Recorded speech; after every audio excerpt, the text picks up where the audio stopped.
습니다. 하나님 말씀 마태복음 5장 1절에서 12절 말씀입니다. 마태복음 5장 1절에서 12절 말씀 우리 한 목소리로 함께 읽도록 하겠습니다. 예수께서 무리를 보시고 산에 올라가 앉으시니 제자들이 나아온지라 입을 열어 가르쳐 이르시되 심령이 가난한 자는 복이 있나니 천국이 그들의 것임이요 애통하는 자는 복이 있나니 그들이 위로를 받을 것임이요 온유한 자는 복이 있나니 그들이 땅을 기업으로 받을 것임이요 의에 줄이고 목마른 자는 복이 있나니 그들이 배부를 것임이요 긍휼히 여기는 자는 복이 있나니 그들이 긍휼히 여김을 받을 것임이요 마음이 청결한 자는 복이 있나니 그들이 하나님을 볼 것이며 화평하게 하는 자는 복이 있나니 그들이 하나님의 아들이라 일컬음을 받을 것이며 의를 위하여 박해를 받은 자는 복이 있나니 천국이 그들의 것임이라. 나로 말미암아 너희를 욕하고 박해하고 거짓으로 너희를 거슬러 모든 악한 말을 할 때에는 너희에게 복이 있나니 기뻐하고 즐거워하라. 하늘에서 너희의 상이 큼이라. 너희 전에 있던 선지자들도 이같이 박해하였느니라. 아멘. 오늘은 팔복 마지막 시간입니다. 오늘 말씀을 통해서 복 있는 사람의 삶이 어떠한 삶의 모습인지를 다시금 깨닫는 시간들이 되시고요. 우리의 삶을 말씀 위에 올려서 살피고 또한 점검하는 시간들이 되시기를 바랍니다. 그리고 말씀을 통해서 하나님의 만져주심으로 말미암아 우리의 심령들이 새로워지는 이 시간이 되시고 또한 회복되는 시간들이 되시고요. 참된 하나님의 참된 위로하심이 저와 여러분들의 심령들 가운데 충만하게 임하시기를 간절히 축원합니다. 본문 10절 말씀을 보시면요. 이렇게 말씀을 하고 있습니다. 의를 위하여 박해를 받은 자는 복이 있나니 천국이 그들의 것임이라. 팔복의 이제 마지막 복 있는 사람이 누구라 말씀을 하고 있나요? 의를 위하여 박해를 받은 자가 의를 위하여 박해를 받은 자, 그 자가 복이 있다라고 말씀을 하고 있어요. 여기서 말하고 있는 의는 과연 무엇을 의미할까요? 앞에서 우리가 한번 다룬 적이 있습니다. 의에 줄이고 목마른 자가 복이 있다 말씀하실 때에 그 의와 동일한 의를 말씀을 하고 있죠. 일반적으로 도덕적이고 윤리적인 정의가 아니라 하나님의 의를 말하고 있습니다.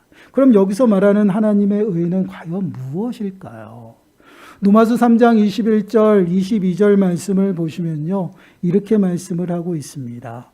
이제는 율법 외에 하나님의 한 의가 나타났으니 율법과 선지자들에게 증거를 받은 것이라.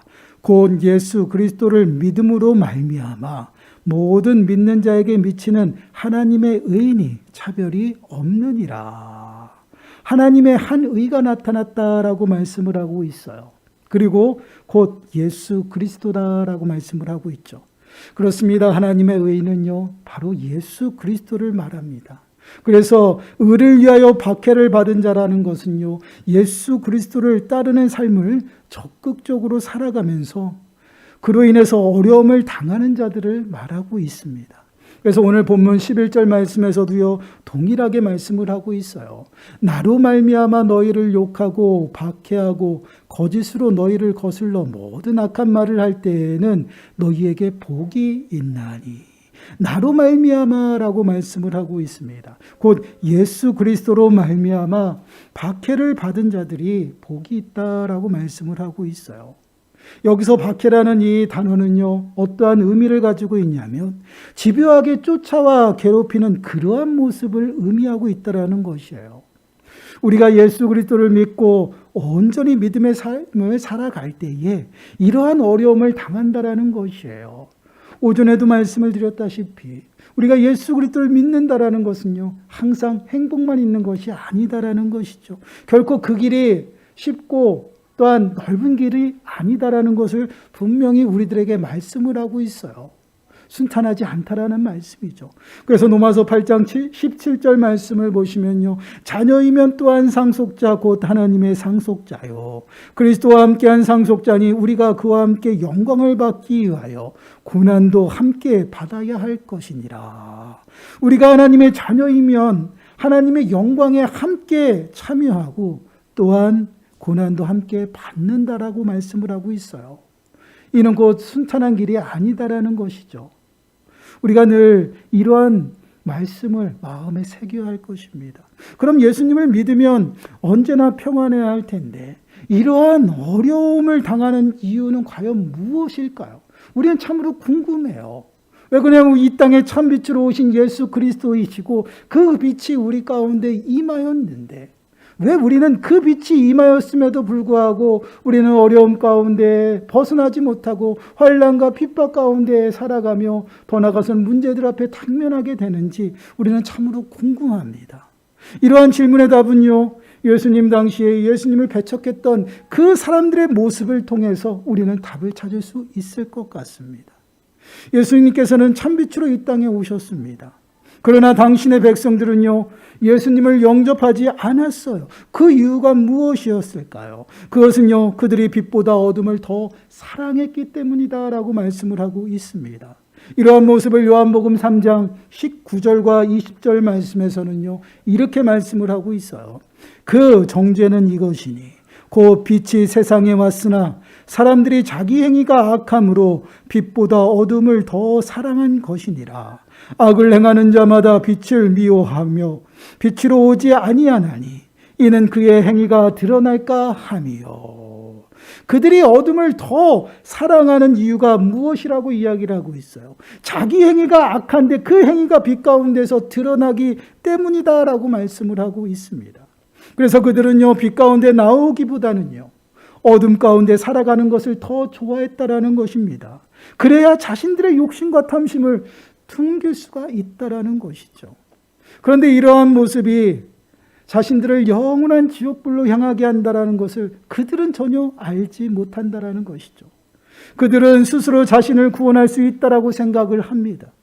그리고 자신을 구원하기 위해서 자신의 하나님을 만들어 섬기고 살아가요. 그리고 자신의 마음을 위로하고 위안을 삼습니다. 그래서 세상 가운데 믿음 생활을 하면서도요, 전혀 어려움 없이 평안 가운데 살아간다라는 것이에요. 그들과 타협하고요, 그들의 방법으로 살아가기 때문에 그들은 늘 어렵지 않고 순탄하고 평안한 가운데 살아간다라는 것입니다. 이러한 모습은 그들의 심령 가운데 바로 빛이 없다라는 것을 보여주고 있는 모습이에요. 우리가 늘 기억할 것은요, 빛이 어둠 가운데 임하게 되면요, 어둠은 사라진다라는 것이에요. 그래서 고린도후서 5장 17절 말씀을 보시면요, 이렇게 말씀을 하고 있어요. 그런즉 누구든지 그리스도 안에 있으면 새로운 피조물이라. 이전 것은 지나갔으니 보라 새 것이 되었도다. 이전 것은 지나가고 새 것이 되었다라고 말씀을 하고 있어요. 어둠은 사라지고요, 빛이 우리의 심령 가운데 임했습니다. 그렇기 때문에 우리는 빛의 자녀가 되었어요. 빛의 자녀답게 살아가야 한다는 것입니다. 그래서 예수님을 믿고 또한 예수님을 닮은 삶을 살아갈 때 우리는 박해를 당할 때도 있고요, 어려움을 겪고 또한 어려움이 우리들에게 닥치기도 한다는 것이에요. 그 이유는요, 예수님을 믿는 우리를 미워하기보다는 예수님을 먼저 미워했기 때문이다라는 것이에요. 요한복음 7장 7절 말씀을 보시면요, 이렇게 말씀을 합니다. 세상이 너희를 미워하지 아니하되 나를 미워하나니 이는 내가 세상의 일들을 악하다고 증언함이나. 우리를 미워하는 것이 아니다라고 말씀을 하고 있죠. 예수님을 미워하는 것이다라고 말씀을 합니다. 그 이유를 예수님께서 세상이 악하다라고 말씀하셨기 때문이다라는 것이죠. 결국 세상 사람들이 우리를 미워하는 것은요, 세상과 다르기 때문이에요. 우리가 예수님께서 전하신 그 천국 복음으로 살아가기 때문입니다. 하나님의 말씀대로 살아가기 때문에 우리를 미워한다라는 것이에요. 그렇기 때문에 우리가 거룩함에 거듭났음에도 불구하고요, 시험에 들어 말씀과 상관없이 살아간다면 세상 사람들과 다르지 않고요. 세상 사람들에게 박해를 당하고 어려움을 당하지 않고 살아간다라는 것이에요. 왜요? 다르지 않기 때문에. 그래서 우리는 시험에 들지 않게 늘 깨어서 기도하는 삶을 살아가고요. 더 나아가서는 우리들의 삶을 하나님의 말씀 위에 온전히 올려놓고 그 말씀대로 순종하며 살아가야 된다는 것이에요. 그것이 바로 성도들의 삶의 모습입니다. 어떻게 보면 이러한 모습은요, 우리의 신앙의 모습을 점검하기에 참 좋은 방법이다라고 말씀을 드릴 수도 있을 것 같아요. 우리가 하나님의 말씀대로 살아간다고 하면서 세상과 전혀 충돌이 없이 살아간다는 것은요, 우리의 신앙의 모습이 어딘가가 문제가 생겼다라는 것이에요. 그 이유는 마땅히 빛이 우리들 가운데 임하게 되면요, 어둠은 사라지기 때문이다라는 것이에요. 항상 강조합니다. 여러분, 빛과 어둠은 함께 할 수 없다라는 것입니다. 빛이 임한 곳은 어둠이 사라질 수밖에 없다라는 것이에요. 이러한 모습은요, 우리가 세상과 타협하고 하나님 말씀과 상관없이 살아간다라는 것은요, 말이 안 된다라는 것이에요. 결국은 우리들의 삶은요, 세상과 다르기 때문에 그 다름 때문에 때로는 어려움을 당하고 또한 핍박도 당하고요, 박해도 당한다라는 것이에요. 그래서 본문 12절 말씀을 보시면요, 분명하게 말씀을 하고 있어요. 12절 말씀을 보시기 바라요. 기뻐하고 즐거워하라. 하늘에서 너희의 상이 큼이라. 너희 전에 있던 선지자들도 이같이 박해하였느니라. 우리가 박해를 받는다면 우리가 기뻐하고 즐거워하라는 것이에요. 그 이유가 무엇인가요? 우리가 하나님의 자녀라는 것이 우리들의 삶을 통해서 나타나기 때문이에요. 우리의 심령의 빛이 임했다라는 것입니다. 그렇기 때문에 박해를 받으면 오히려 기뻐하고 즐거워하라는 것이에요. 그리고 그들에게 하늘의 상이 크다라고 말씀을 하고 있습니다. 그럼 우리를 위하여 박해를 받는 그러한 자들이 누리는 은혜는 무엇일까요? 분명 하늘의 상이 크다라고 말씀을 하고 있어요. 본문 10절 말씀을 다시 한번 보시기 바라요. 10절 말씀을 보시면 의를 위하여 박해를 받은 자는 복이 있나니 천국이 그들의 것임이라. 왜 복이 있다라고 말씀을 하고 있나요? 천국이 그들의 것이기 때문이다라고 말씀을 하고 있어요. 우리가 박해를 받아서 천국을 받는다라는 말씀이 아니죠. 우리는 예수 그리스도로 말미암아 하늘의 상속자가 되었어요. 이미 하나님의 자녀입니다. 그러한 자들이 당연하게 이 땅을 살아가면서 마땅히 그러한 어려움을 만날 수밖에 없다라는 것이에요. 그러한 어려움과 또한 박해를 받음에도 불구하고요, 우리는 기뻐하고 즐거워하라고 말씀을 하고 있어요.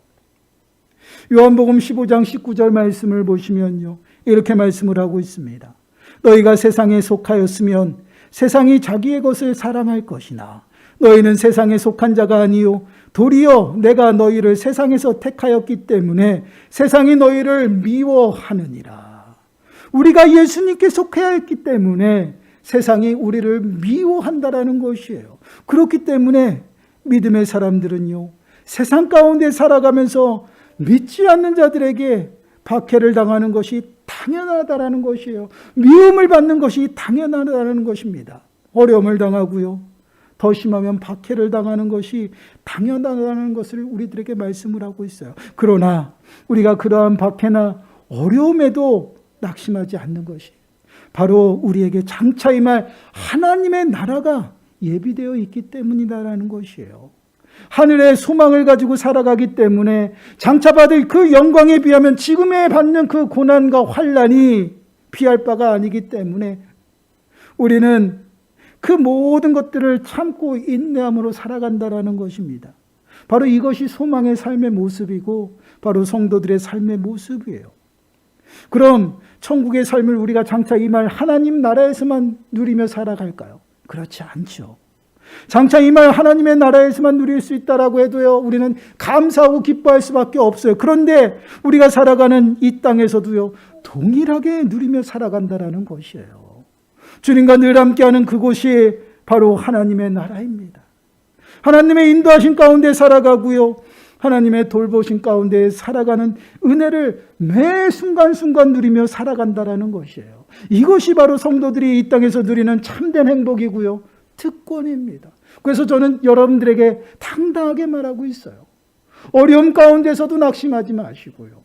또한 문제들 앞에서도요, 실망하지 마시고요.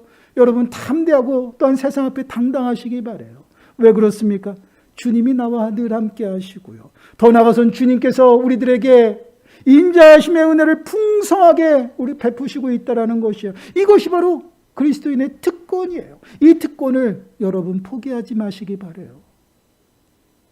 이 특권을 누리며 살아가는 것이요, 참된 행복이고요. 정말 하나님의 나라를 몸소 경험하고 체험하면서 하나님의 나라를 소망하며 살아갈 수 있는 능력이라는 것입니다.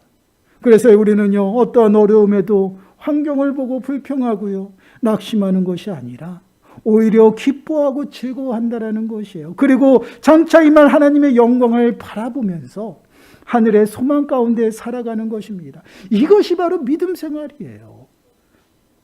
이러한 믿음 생활은요, 마지막 때가 가까울수록 더욱더 우리는 굳게 믿음 앞에 서서 살아가야 한다는 것이에요. 베드로전서 4장 13절에서 16절 말씀을 보시면요, 이렇게 말씀을 하고 있어요. 오히려 너희가 그리스도의 고난에 참여하는 것으로 즐거워하라. 이는 그의 영광을 나타내실 때에 너희로 즐거워하고 기뻐하게 하려 함이라. 너희가 그리스도의 이름으로 치욕을 당하면 복 있는 자로다. 영광의 영 곧 하나님의 영이 너희 위에 계심이라. 너희 중에 누구든지 살인이나 도둑질이나 악행이나 남의 일을 간섭하는 자로 고난을 받지 말려니와 만일 그리스도인으로 고난을 받으면 부끄러워하지 말고 도리어 그 이름으로 하나님께 영광을 돌리라. 아멘. 그리스도를 위하여 받는 고난을 부끄러워하지 말라라고 말씀을 하고 있어요. 그리고 그리스도의 이름으로 치욕을 당하는 자가 복이 있다라고 말씀을 하고 있습니다. 그 이유가 무엇인가요? 우리 심령에 하나님의 영 곧 성령 하나님께서 함께 하심의 증거라는 것이에요. 다시 한번 말씀을 드려요. 우리 심령 가운데 빛이 임했으면요, 어둠은 사라져요. 우리들의 삶이 새롭게 변화되었어요. 그러한 삶을 세상 가운데 살아갈 때 우리는 마땅히 어려움을 당할 수밖에 없다라는 것이에요. 그들과 다르기 때문에 그 다름 하나만으로 인해서 우리는 그들에게 미움을 받는다라는 것이에요. 이 미움받는 것을 결코 부끄러워하지 말라라는 것입니다. 그것으로 인해서 치욕을 당하는 그 일을요, 부끄러워하지 말라라는 것이에요. 오히려 기뻐하고 즐거워하고 더 나아가서는 하나님의 이름 앞에 하나님께 영광을 돌리라라고 말씀을 하고 있어요.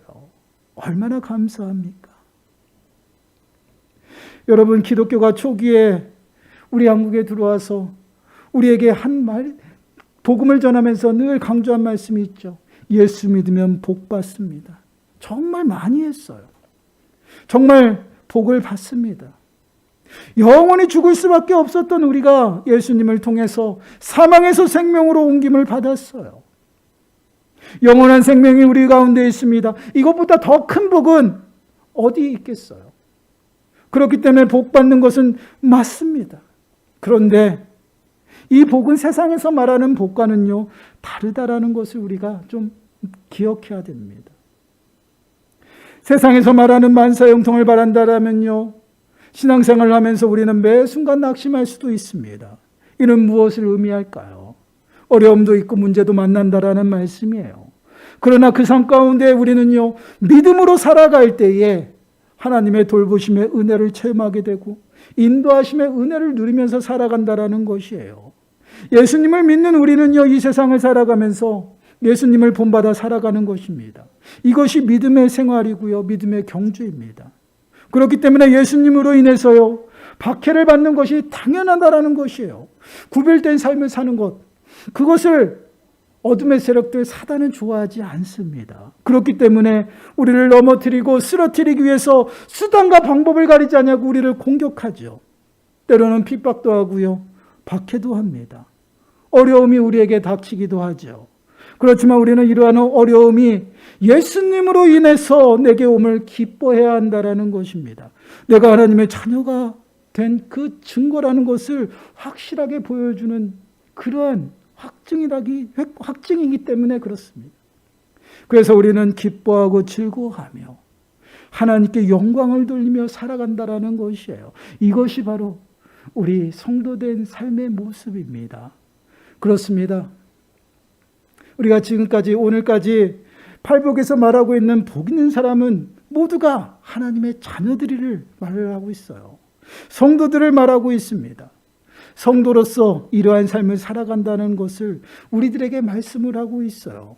그리고 더 나아가서는요, 하나님의 자녀들이 누리는 복에 관하여 말씀을 하고 있다는 것이죠. 하나님의 나라를 바라보고 소망하며 예수님을 믿는 그 하나님의 자녀들이 이 땅 가운데서 누리는 그 복이 무엇인지를 말씀으로 선포하고 있다는 것이에요. 우리가 늘 기억해야 할 것이 있습니다. 우리가 이 세상을 살아가면서 늘 좋은 일만, 행복한 일만 만나는 것이 아니다라는 것이죠. 때로는 어렵고 힘든 환난과 핍박도 만나게 됩니다. 우리가 어려운 환난과 핍박을 인내하고요, 버틸 수 있는 것은요, 바로 하늘의 소망, 곧 우리를 위해서 예배하신 그 하나님의 은혜가 있기 때문에 우리는 오직 하나님을 바라보면서 살아간다라는 것이죠. 영원한 하늘 본향을 바라보고요, 소망하기 때문에 우리가 어떠한 환경 속에 있을지라도요, 하나님 앞에 영광을 돌며 살아간다라는 것이에요. 하나님의 이름을 찬양하고 즐거워하고 더 나아가서는 주님 앞에 나와 예배하며 주님을 찾는다라는 것이죠. 야고보서 5장 10절 말씀을 보시면요, 이렇게 말씀을 하고 있어요. 형제들아, 주의 이름으로 말한 선지자들을 고난과 오래 참음의 본으로 삼으라. 우리가 힘들고 어려운 일들을 만날 때, 신앙생활하면서 정말 견디기 힘들 때 우리를 보고 앞서 우리보다 먼저 믿음의 모습으로 살아간 그 선진들의 삶을 본받으라라고 말씀을 하고 있어요. 그렇습니다. 우리가 어려움 가운데서 어떻게 그 어려움을 극복해야 하는가? 그것은요, 믿음의 선진들의 삶을 통해서 발견할 수 있다라는 것이에요. 그래서 하나님의 말씀 앞에 순종하며 살았던 선지자들처럼 그들의 삶을 본받으라라고 말씀을 하고 있어요. 말씀대로 순종하며 살아갈 때 겪었던 고난 속에서 오래 참고 인내한 그들의 삶을 본으로 삼으라라고 말씀을 하고 있어요. 그런데 단순히 그들의 삶을 보는 것이 아니에요. 하나님의 말씀 앞에 순종하고요, 그 말씀대로 살았던 그 믿음의 선진들의 삶 가운데 하나님께서 어떻게 일하셨는지를 우리들에게 보라는 것이에요. 그들은 모두가 하나님께서 높이시고요, 그들을 사용하셨다라는 것을 우리는 볼 수가 있습니다. 이러한 내용들이 쭉 해서 이어지게 한 곳에 모여 있는 것이 어디예요? 히브리서 11장이에요. 그 히브리서 11장을 우리는 믿음장이라고 이야기를 하지만 더 나가서 소망장이라고 말을 합니다. 이 소망장에 등장하는 믿음의 선진들의 공통점은 무엇인가요? 하나님만 바라보고요, 믿음으로 순종하였다라는 것이죠. 어떤 환난 속에서도요, 하나님만 바라보고 인내하였을 때 하나님께서 허락하신 그 약속의 말씀들이 그들의 삶 가운데 성취되었음을 보게 되죠. 이러한 하나님의 일하심을 바라보고 믿음으로 끝까지 참고 인내하며 살아가라는 것이에요. 하나님께서 절대 우리를 실망시키지 않으신다라는 것을 우리들에게 보여주고 있어요. 그렇습니다. 우리는 그래서 우리의 표대가 되신 예수 그리스도를 온전히 바라보고 믿음의 경주를 해나가야 된다는 것이에요. 때로는 달리면서 너무나도 힘들고 어려울 수도 있어요. 그럼에도 불구하고 우리는 표대이신 예수 그리스도를 바라보며 끝까지 참고 달려가야 한다는 것이에요. 우리들의 시선이 좌우로 보이는 것이 아니라 보이지 않는 예수 그리스도를 바라보면서 온전히 달려가야 한다는 것이에요. 골로새서 3장 2절에서 4절 말씀을 보시면요, 이렇게 말씀을 하고 있어요. 위의 것을 생각하고 땅의 것을 생각하지 말라. 이는 너희가 죽었고 너희 생명이 그리스도와 함께 하나님 안에 감추어졌습니다. 우리 생명이신 그리스도께서 나타나실 그때에 너희도 그와 함께 영광 중에 나타나리라. 위의 것을 생각하고 땅의 것을 생각하지 말라라고 말씀을 하고 있어요. 이것이 무엇인가요? 바로 소망이에요. 우리의 소망이 어디에 있는지를 말씀을 하고 있어요.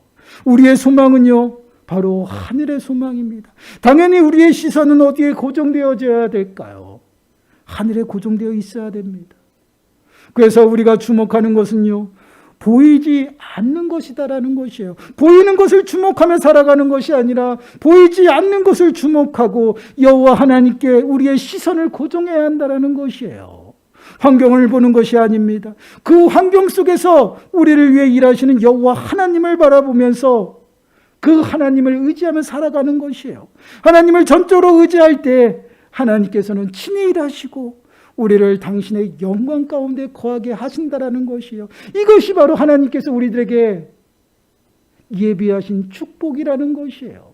그렇기 때문에 하나님의 말씀에 순종하고요. 또한 예수님을 온전히 따르는 그러한 삶 가운데 어려움이 닥칠지라도 우리가 참고 인내하며 그 예비된 그 영광을 바라보며 살아간다라는 것이에요. 사랑하는 여러분, 우리는 예수님을 믿습니다. 예수님을 믿음으로 말미암아 하나님의 자녀가 되었어요. 그렇다고 한다면 예수님과 함께 고난받으며 예수님으로 인하여서 박해받는 삶을 살아가시길 바라요. 또 그 삶을 기뻐하고 즐거워하며 하나님만을 찬양하시길 바랍니다. 그럴 때 하나님께서는 여러분들의 삶을 통해서 하나님께서 영광 받으시고 또한 약속하신 그 말씀들이 여러분들의 삶 가운데 이루어질 줄 믿습니다. 한 주간도 우리의 시선을 보이는 것이 아니라 보이지 않는 것에 고정하시고 하늘의 것을 생각하고 하늘의 소망으로 살아가시길 바라요. 그럴 때 우리의 삶 가운데 다가오는 그 고난과 어려움도 능히 참고 견딤으로 승리하는 삶을 살아가시길 바랍니다. 장차 임할 하늘의 영광을 바라보시고요. 어떠한 어려움 가운데서도 감사와 찬양이 넘쳐나는 그러한 삶을 살아가시길 바랍니다. 그러므로 하나님의 구원의 풍성한 은혜 가운데 살아가시고요. 하나님의 인자하심의 은혜 가운데 하나님의 나라의 풍성한 은혜를 누리면서 살아가는 저와 여러분들이 되어지시기를 간절히 축원합니다. 기도하시겠습니다. 하나님, 그렇습니다. 주님을 따르는 그 제자된 삶의 모습은 늘 좋은 것만이 아니고 때로는 어려움이 닥치고 핍박과 박해가 닥칠 때도 있음을 다시 한번 깨닫습니다. 그러나 지금에 받는 그 고난이 장차 임할 그 영광에 비할 바가 아니므로 우리는 참고 인내하며 믿음으로 더욱더 주님 앞에 가까이 나아갑니다. 하나님, 우리들의 삶의 환경 속에서 보이는 것이 아니라 보이지 않는 여호와 하나님, 그 하나님을 의지하게 하시고 그 여호와 하나님의 일하심을 찾고 구하는 저희 모든 심령들이 되게 하여 주셔서 정말 하나님의 나라가 저희들의 삶 가운데 임하고 그 하나님의 나라의 풍성한 은혜를 매 순간순간 주님과 함께 누리며 살아가는 모든 심령들 되어질 수 있도록 은혜를 더하여 주옵소서. 이 모든 말씀 예수님의 이름으로 감사하며 기도드리옵나이다. 아멘. 찬양 드리겠습니다. 심령이 가난한 자.